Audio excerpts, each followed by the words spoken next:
Integral from -2 to 4. Good. X squared plus 4. Yep. Times 2. Careful, not times 2. What? -2. -2. So where was? So we have this -2 in there. Isn't it -2 to 4? -2. Thank you. It's -2. Was there something similar up here? There's actually something that's invisible right here. What's the invisible thing that is after here? Minus what?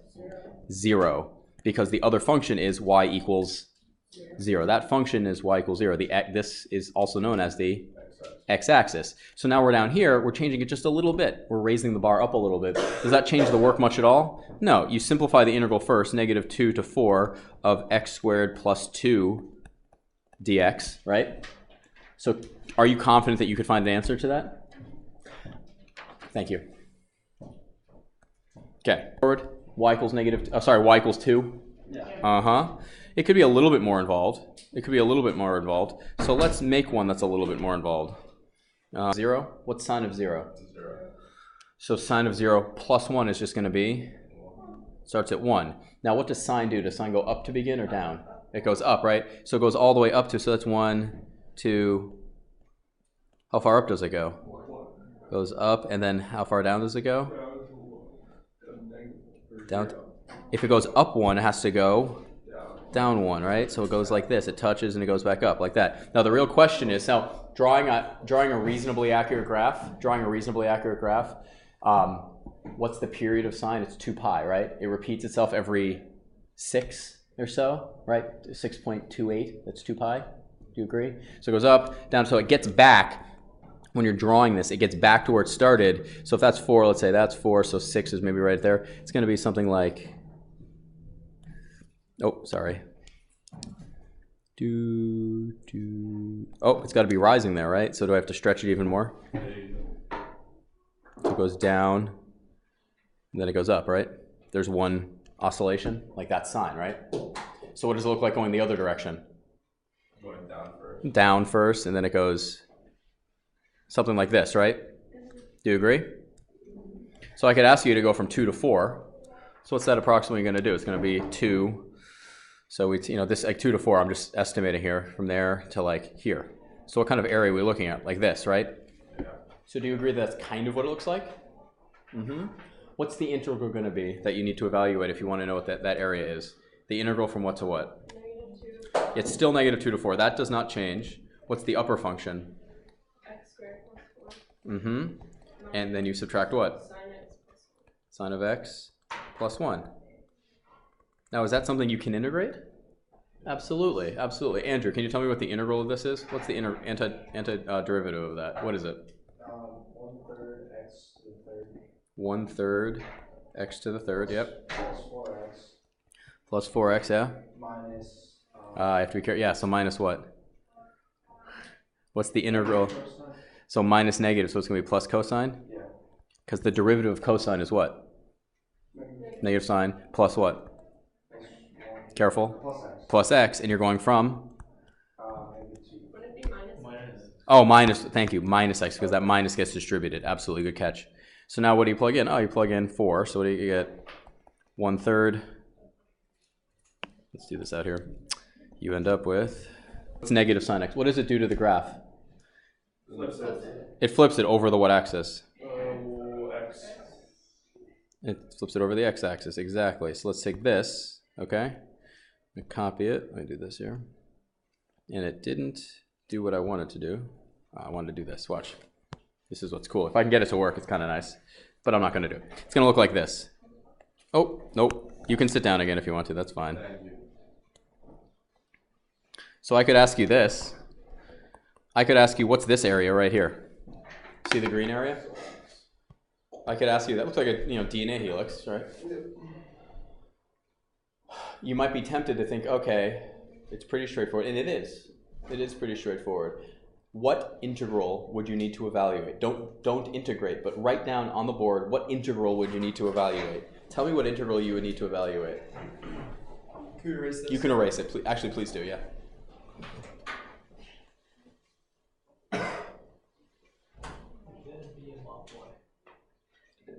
I got it.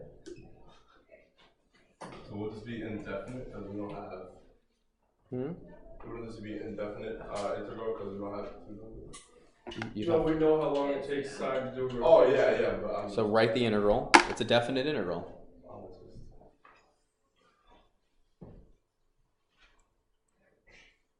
What integral would you need to evaluate? Negative pi to pi. Is negative rate. Mm-hmm. Negative pi to pi, good. Because sine of pi is 0, and so is, yeah. Mm-hmm. So some of you are writing this down. I'm seeing this. I'm seeing the integral from negative pi to pi. And what did you write first, Noah? Sine x Minus what? negative sine x. Okay. Oh.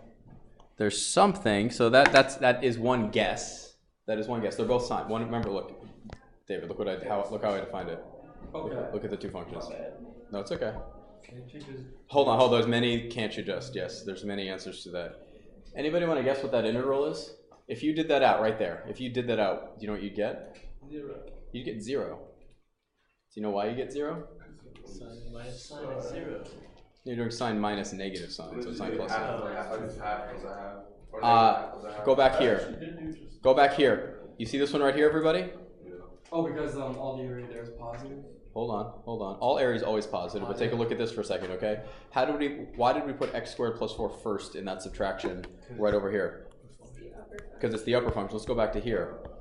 From negative pi to pi, what's the upper function? Negative It's sine. blue, and then what is it? It changes, right? Do you agree that on the left hand, it's symmetric on the left and right? So what happens if you flip what's there and then do it across the entire thing?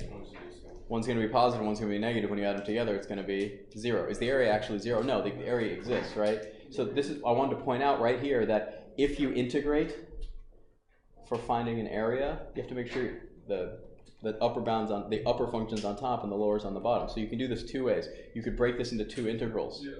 So what's the first integral? What's the one on the left? From negative pi to 0. So this one is negative pi to 0. What's the upper function? Negative sine x minus sine x. Yes, and then so that's in front. We'll do that dx.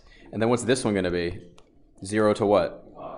Of sine x minus negative sine x. So can you break it apart into two integrals? Absolutely. That right there would be the answer that you would be looking for. Add those together. Correct. There are two other ways you can attack it though. So the problem was this one, if you did it this way, one of them would be positive, one of them would be negative, right? So what could you do if you had your calculator? What could you do? Absolutely. Yeah, so you could add these. So there's one method. Or what could you do? The integral from negative pi to pi of, yeah, sine of x minus negative sine of x, right? And then what? Absolute value dx. You could do that. But there's yet another way, which is the way I would do it. What do you notice about these shapes? What did we point out already? They're symmetric, right? So if we find one, what do you do? Multiply by 2. So this one, or you could do 2 times the integral from 0 to pi of sine x minus what? Negative sine x. So which one would you choose? If you, for example, if you didn't have a calculator, which one would you choose? There's 3 options here. I would go with this one personally. Let's actually finish that one right there. The reason I would go with that one is when possible, do I like the number to use the number 0? Yeah, it helps. It generally helps. Sometimes does it break things? Sure, but what's sine minus negative sine? Sine plus sine. So how many sines is that? So what can you do with that 2? You can bring it out to the... So this turns into 4 times 0 to pi of just sine of x dx, right? What's the integral of sine? What's the integral of sine? Negative cosine x, and you're going from what to what? 0 to pi.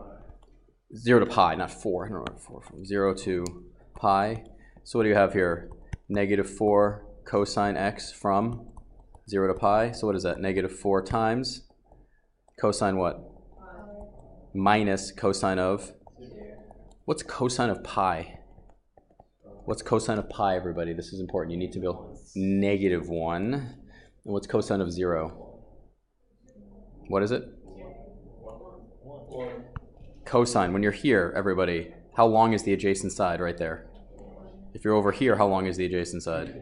This is 0 degrees. This is pi degrees, right? 180. So what do you end up with? 4 times what? Negative 4 times what? No. Negative 1 minus 1 is negative 2. So what do you end up with?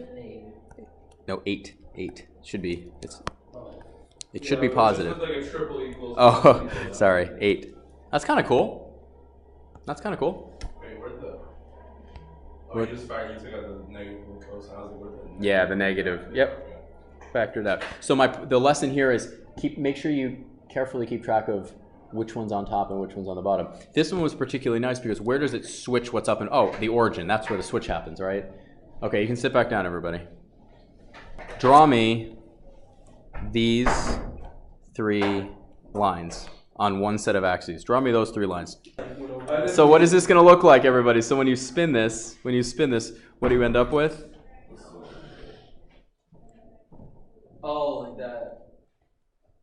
I think you're drawing. Oh, you meant like that? Oh, okay. Drawing 1. Oh, I did some terrible shading there. But do you understand what I'm trying to draw there? So it turns into a cylinder, right? Do you agree with that? Okay, so visually, do you understand the idea of rotating? I could take a region and then spin it. You see this when you're like spinning clay, you're making a pot or something, right? You're molding the outside edge, and if you make any slice of this, if I slice this right here, I would get a circle. Okay, so let's look at something like this though. This right here. Y equals 2 times 3 to the x equals 1, x equals 4 about the x-axis. What I'd like you to do first is graph these 3 functions on your surface right now. Do that. Graph those right. Nice. Let's graph x equals 4. Well, like something like that, right? Do you agree? Yeah. So one way you could do this is just by plugging in points. Plug 1 into there. What do you get when you plug in 1? What's 2 times 3 to the first? So it's going to cross there at, let's call that 6. Now plug in 4. What's 3 to the 4th? Nope. 3 times 3 times 3 times 3 is? 24? 3, what? 3 to the 4th. 3 times 3 times 3 is 9. 9 times 3 is 27. 20 times 3 is 21, 19. 81. Yeah, no, I understand, but I was trying to get everybody Yeah, there. I was saying Okay? 27 times 3. I was Yeah, saying 27. I know. Okay, so it doesn't have to be to scale, everybody. So what point is it crossing up there? Careful. 3 to the 4th times? Oh, wow. 162. Good job. So what does this thing look like? It's really steep and it looks like that. Again, I don't need it to be to scale. Oh, and the x-axis. So what is the region we're going to be dealing with? What's it look like? It looks like this right here. Everybody see the region we're dealing with here? Is it much steeper than that? Yes, but is that the general idea of what that region looks like? Yeah. So what happens if we spin this one around? What happens if we spin this one around? We don't get a cylinder, right? But do you understand kind of what we're going to end up with? You get like a sliced like vortex, like a sliced curved cone, right? So what do you end up with? You can kind of make a circle like this. You know, it's going to do that, and it's going to go like this, right? Something like this. Do you agree? You see what's kind of happening there? Yeah. That's not bad. I think I did okay. And then there's the front face. Everybody sees that? So do you understand the 3-dimensional shape we're dealing with here? Understand the 3-dimensional shape? Okay, let's go back to this shape for 1 second. If we were to do this with Riemann Sums, everybody, if we were to do this with Riemann Sums, if I wanted to estimate the area of that box right there, which is pretty easy to do, you break it up into rectangles, right? Remember breaking things up into rectangles? You see that rectangle I just drew right there? Could I spin that one rectangle? Sure. What would you end up with? You'd end up a really, really shallow cylinder still, right? A really, really small cylinder. Do you agree with that? What's the volume of a cylinder? What's the formula for a volume of a cylinder? Do you remember? Pi r squared h. Pi. Oh, I'm writing a fraction. You're absolutely right. Pi times radius squared times what? The height. Exactly. Okay. So do you see this one slice right here that I drew? Do you remember how wide we used to call it? What we used to call the width? Do you remember what the width was called? It was dx. Infinitesimally small amount of x. Is everybody okay with that? The width right here from here to here. You can't really see it. From here to there. We're calling that dx. Okay, so that's actually going to be the height of that slice. That's the height of that slice. What's the radius of the slice going to be equal to? What's the radius? What is it? 5. Yes, very good. The height is 5 because it's from here all the way down to here. And is the radius the same the entire function? Oh, yeah. So in this case, r is what? 5. So what's the volume of one of those slices? Pi 25 times dx. Times dx. Exactly. So here's the thing. What do you think the integral is going to be if we wanted to find the volume of that cylinder? The integral negative 2 to 4 of pi 25 dx. Can you integrate that? Yep. Yeah, what's that going to be? 25 pi times x from what to what? Negative 2 to 4. Negative 2 to 4. Do you agree with that? So what is that going to be? 25 pi times 4, Negative 4 minus negative 2, right? I'm just factoring out the 25 pi. So what do you end up with? 25 pi times 6. So what do you end up with? 150 pi. Are you okay with the math we just did right there? It's new, right? But here's the thing. Do we have a function? You already used it. What is the volume of a cylinder equal to? What's that formula again? Volume is equal to what? Pi r squared times h. Do you see the whole cylinder? Not just the slice. Do you see the whole cylinder? What's the height of the whole cylinder? What's the height of this right here? 6. Negative 2 to 4 is what? 6. What's the radius the entire time, David? The radius is 5. Right? So the volume is what? Pi times 5 squared times 6. What is that? Pi times 25 times is that the same thing? So we just used integration. We just used calculus to find the area of a cylinder with lots of little pieces added together. So here's the thing. Did we need to use Riemann sums to do that? No. Did we need to use integrals? No, because it was a shape we know already, right? Let's go over here. Is this a shape we know already? No. No. So let's look at one slice. I'm going to try to draw this as carefully as I can. If I draw one slice right here, same thing as I did before. The volume of that one slice is pi r squared times h. H is the base of that slice. Remember what the base of that slice was going to be? Dx. So that goes right there. What's the radius of this thing going to be? What's the radius equal to? 62. Careful. Does the radius stay the same? No. No. Tell me which of those three functions is the radius. The yellow, the blue, or the green? Yellow. The yellow. So what's the radius? 2 times. The radius changes depending on x, right? So where do we plug this r into now? Oh, right there. So what's the volume of one of the slices?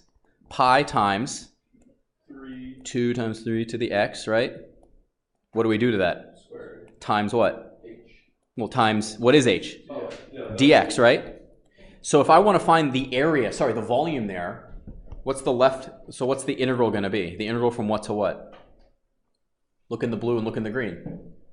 What do we start at? From 1 to 4 of what? Pi 2 times 3, squared dx. What can we factor out to the front? What's the first thing we could easily factor out? 2 pi? 2 pi? Careful, the 2 is being squared, so if you factor out, it's going to be 4 pi, right? 3 to the x. What do we do to that? Square it. Do you understand why it's 4 pi, David? Do you see it? Because you have to square the 2. Do you see this right here? It's attached. Yeah. 2 squared is 4. Okay. What is 3 to the x squared? How do you simplify it? What do you do with powers of power? So you have to be very careful about this. This is 4 pi from 1 to 4 of 3 to the x times what? What do you do with bases? How do you multiply those? What do you do with the powers? Do you remember? When the base are the same, you add that. What do you do? You add So like what's 2 to the 4th times 2 to the 5th? 2 to the... 9. So what do you do with the exponents? You add. Yeah. So what do we end up with? 4 pi, 1 to 4 of 3 to the what? Dx. And is that something you can integrate? It is definitely something you can integrate. What's the derivative of 3 to the 2x? What's the derivative of 3 to the 2x? ln 3 times 3 to the 2x. times 2 because of the chain rule, right? ln 3 times 3. Okay, so we're not differentiating. We are what? Integrated. Integrating. You have to go the opposite direction, right? Let's go the opposite direction. Be really careful. Can you do that in your head? Can someone do that in their head? What's the opposite direction going to be? So you know it's going to be, there's going to be 1 over ln 3, right? Times what? 3 to the 2x, but then you have to take, remember, what happens if you differentiate 3 to the 2x? What else comes out? A 2. So what do you have to put on the outside? 1 over 2. Does everybody see where that comes from? Because look, to test this, if you differentiated this, what would it be? 1 over 2 ln 3, right? What's the derivative of this again? Tell me what the derivative is. ln 3, 3 to the 2x times what? So what cancels there? 2 to ln 3. Oh, and now you're just left with that. So that's the check work right there. What are you evaluating this from in 2? From what to what? 1 to 4. So can we clean this up a little bit? Well, what do you get? 4 pi times 1 over ln 3, 3 to the 8 times a half, minus what? 1 over ln 3 times 3 to the 2 times 1/2. What number in there is the one you're probably complaining about? Yeah, we can factor things out. We can factor these out, right? Yeah. And what else can we factor out? The 1/2, right? Oh, well, you can just cancel that, right? So what do you get here? 4 pi, you factor out the 1 over ln 3. 1 over 2, right? And then what are you left with on the inside? 3 to the what? Careful. 3 to the 8th minus what? 3 to the... What's left? 2. So what do you end up with? 2 pi over what? 2 pi over ln 3. And do you do... What could you factor out theoretically if you wanted to from this? What could you factor out if you really wanted to? 3 to the 2, right? And then you're left with 3 to the 6th what? You would stop right there. I would stop there, right there. But that's the volume right there. There it is. The key thing I need you to remember is really, if you walk away with one thing from this class, here's the one thing. What's the volume of a cylinder? R squared H. Exactly. And usually the H is what? Usually what is it? Dx. And R is usually the function itself. Usually. So what can you always factor out? So you're going to see this a lot, everybody. For cylindrical solids, that's what these are called, cylindrical solids. You're going to see this pi from A to B of R squared H. Another way to write that sometimes is going to be what? F of x squared times. You're going to see that a lot. But generally, you're going to see R squared H. So they have to figure out what they are. Pi is always going to be there, so that doesn't change. How are you guys feeling about